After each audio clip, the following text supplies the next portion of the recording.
This video will explain the properties of the transport link controlling the robot. As this video is a continuation of the How to Control Robots Using a Controller Part 2, it is recommended that How to Control Robots Using a Controller Part 2 is watched before this video. In addition to the Transport and Link Defaults tab, Transport Task Settings can also be defined in the Transport Link Properties. We will change the Transport Task Settings in the Transport Link Properties. Go to the Process tab, Editor, and click Flow to open the Process Editor. Click the diamond icon between the feeder and sink to display the Properties window. Here, we will explain each property. Priority defines the priority of the transport task between 1 and 100. Its specifications are the same as those set in the Work tab. Robot motion defines the operation of the robot during a transport task.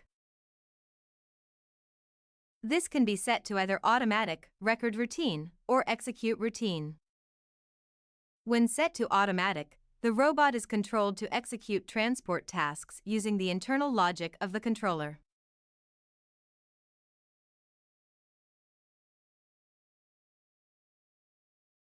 When set to record routine, as with automatic, the robot is controlled to execute transport tasks using the internal logic of the controller. The difference with automatic is that the operation of the robot during the transport task is recorded as a robot routine in the subprogram. This recorded robot routine can be edited in the Program tab. Click the Program tab, select the generic articulated robot on the 3D world to display the Program Editor window. The subprogram T1 Pick and T1 Place are programs that were recorded in the earlier simulation.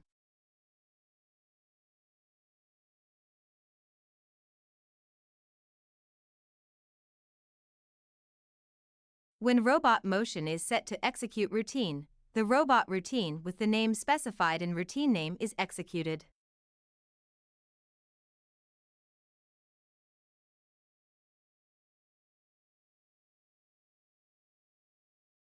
The robot routine to be executed requires both the product grip statement, which is a wait for binary input statement with true set as the output value, and the product release statement, which is another wait for binary input statement with false set as the output value.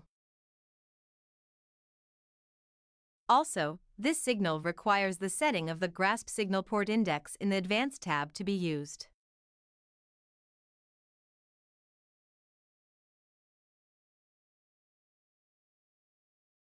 Set routine name and base for each of record routine and execute routine. Routine name defines the name of the robot routine to be saved or executed.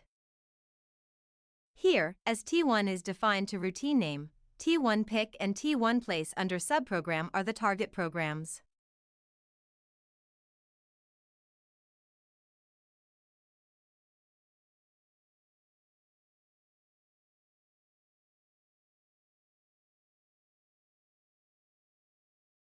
Base defines the base frame the robot uses when the robot routine is recorded in record routine.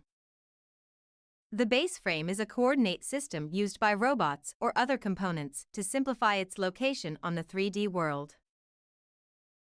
When set to attach to target, the base frame is linked to the position of the target for picking up or placing products such as the feeder process or sink process. Therefore, the position of the base frame doesn't change even when the position of the robot changes after the robot routine is recorded. By doing this, the layout can be changed even after recording a robot routine. When set to robot world, the base frame is linked to the position of the robot. Therefore, changing the position of the robot after the robot routine is recorded will move the base frame accordingly. Now we will return robot motion to automatic. Use custom parameters sets whether to allow edits to each property. When selected, each property related to the operation of the robot can be set. This setting uses the values set on the Controller Link Defaults tab as its initial values. When after enabling Use Custom Parameters and changing values, Use Custom Parameters is disabled and then enabled again, the changed values will be overwritten with the values on the Link Defaults tab. Tool defines the tool used when executing a product transport task. Use current, tool name, and no tool are the same as on the Work tab. When set to product property, the tool to be used is decided by the value set in the product properties of the product. Property name is for setting the product property name of the product to be transported. This requires both product properties to be added to the product from the product type editor and be set in advance. Now we will set the product properties and check their operation. Go to the eCatalog window, Models by Type, Products and Containers, and drag and drop a box and a cube onto the 3D world.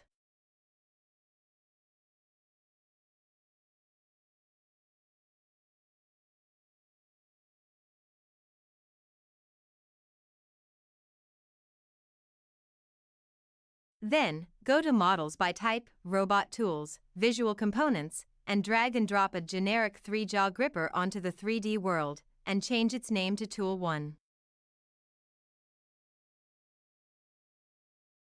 From the same location, drag and drop a parametric box gripper onto the 3D world, and change its name to Tool 2.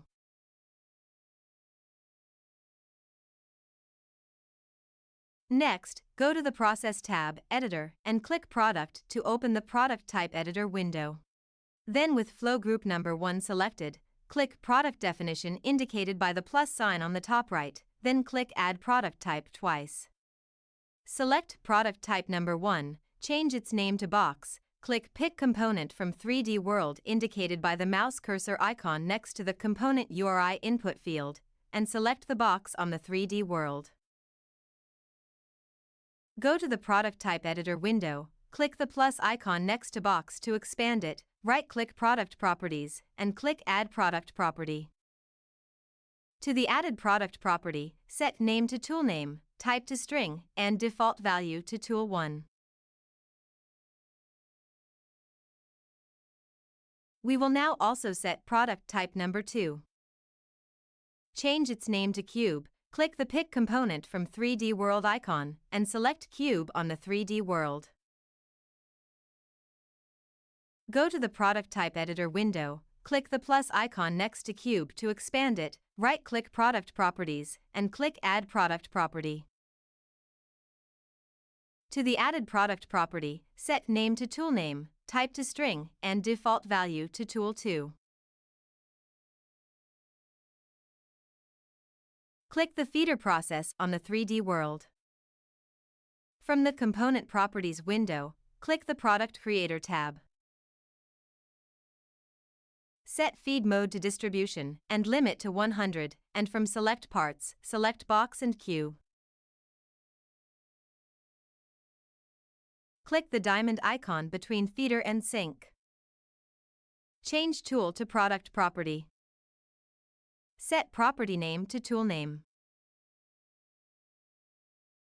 If the Stop at Limits checkbox is selected under Limits on the Program tab, the simulation will stop, so make sure that Stop at Limits is not selected.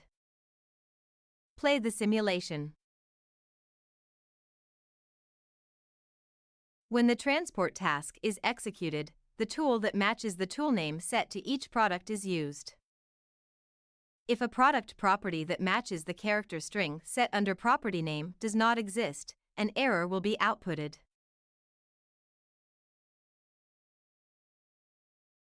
Now we will return to the properties of the transport link between the feeder and the sink. Pick time and place time is the time it takes for each product to be picked up or placed respectively. Pick approach and place approach is the position where each product is picked up or placed. The initial settings are 0, 0, 100. The center of the feeder process is set to 0, 0, 0, and the Z offset is set for the height of products to be generated. We will change the settings and play the simulation. We have changed the coordinates of pick approach and place approach to 50, 150, and 300.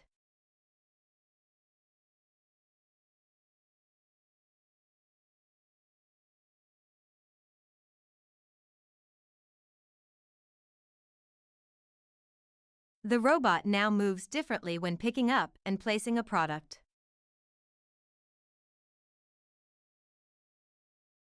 We will return the settings to how they were originally. If a pick frame is included in the component, a product will be picked up from the pick frame regardless of the value set under pick approach. We will add a pick frame to the cube and check its operation. Move to the Modeling tab. Select the cube and from Features, add a frame. Change the name to Pick. Adjust its position and facing direction using tools such as Snap.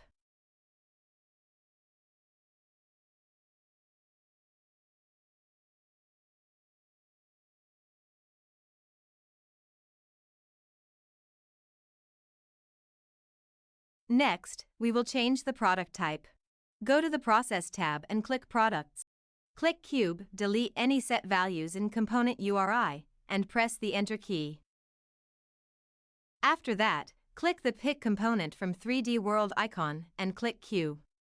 The settings are now complete. Play the simulation.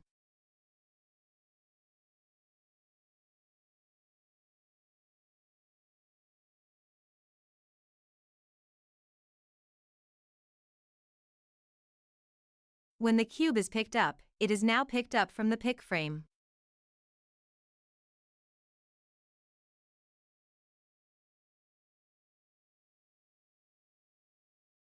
Now we will go back to explaining the properties.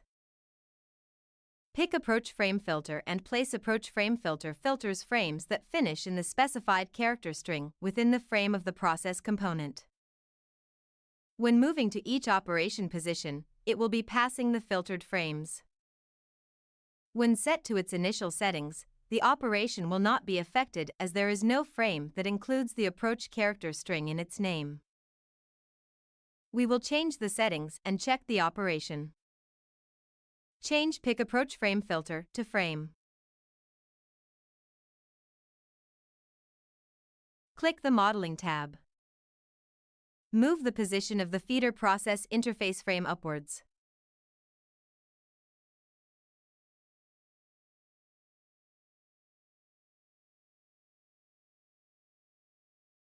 Copy and paste the interface frame twice. This will generate an interface frame _1 and an interface frame _2. Change the position of each of these frames.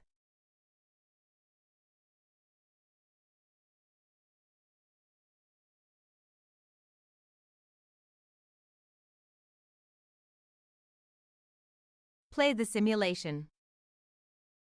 We can see that before the product is picked up, the robot arm will pass the frame in order of interface frame _1, and then interface frame _2. Also, after picking up the product, the robot arm will pass the frame in a reverse order when transporting the product.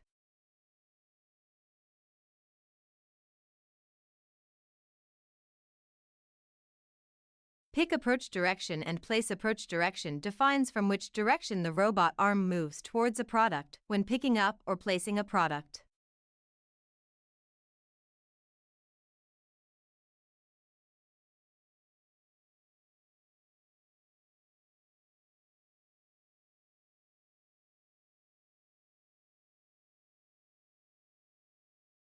We will change the settings and play the simulation.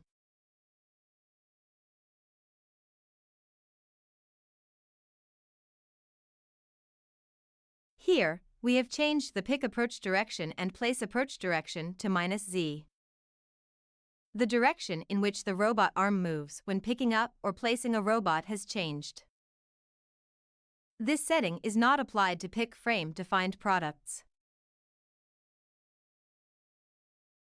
This section will explain the next properties with a different layout.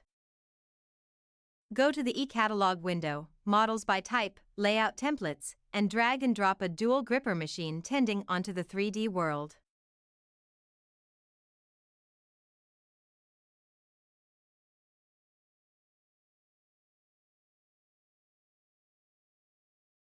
Go to the Process tab, Editor, and click Flow to open the Process Flow Editor. Click the diamond icon between Feeder and Process 1 to display the Properties window. The 4 properties from Swap at Source to Swap TCP at are used when connecting a double gripper to a robot arm tool. Swap at Source, when selected, picks up the product from the link source process, and immediately after that, uses a different tool frame in the gripper to place a different product in the same process. Swap at Destination, when selected, picks up the product from the link destination process, and immediately after that, uses a different tool frame in the gripper to place a different product in the same process. Play the simulation with the current layout. For between Feeder and Process 1, as Swap at Source is disabled, and Swap at Destination is enabled, the feeder only picks up the product, and Process 1 picks up the product then places it using a different tool frame. For between Process 1 and Process 2, as Swap at Source and Swap at Destination are enabled, both the Process 1 and Process 2 pick up the product then place it using a different tool frame respectively.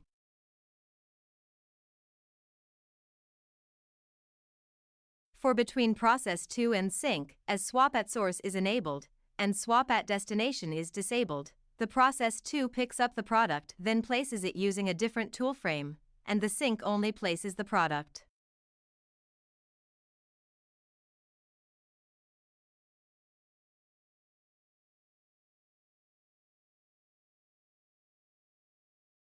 Pre-approach to defines the waiting location when swapping a robot. If you set pre-approach to between the feeder and Process 1 to first approach target and play the simulation, the robot will stop at the first position of Process 1.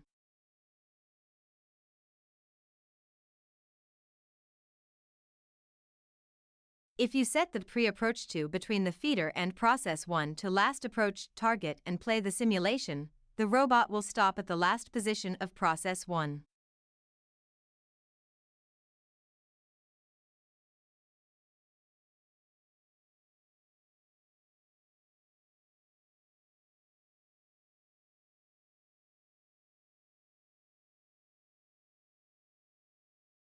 Swap TCP at defines the position for switching the tool frame used by the robot. If you set Swap TCP at between Process 1 and Process 2 to first approach target and play the simulation, the tool frame will switch at the first position of Process 1.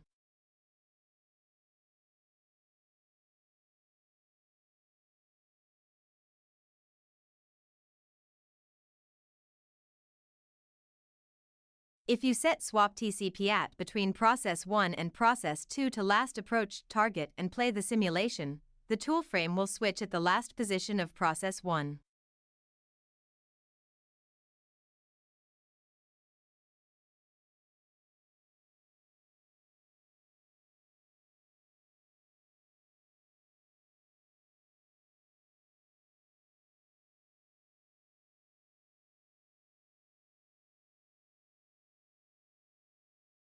Now we will return the project to this video's initial settings.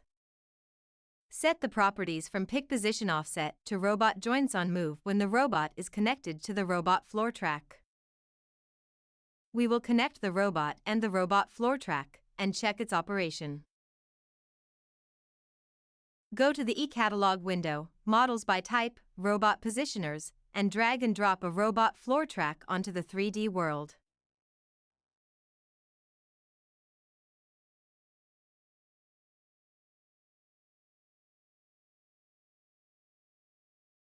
With PNP under Manipulation selected, drag the generic articulated robot away from the robot transport controller to disconnect it.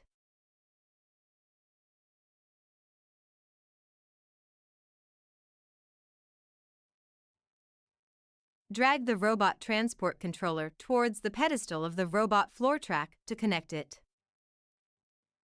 Also, drag the generic articulated robot towards the pedestal of the robot floor track to connect it. Play the simulation. The robot floor track pedestal will slide, and the robot will transport the product.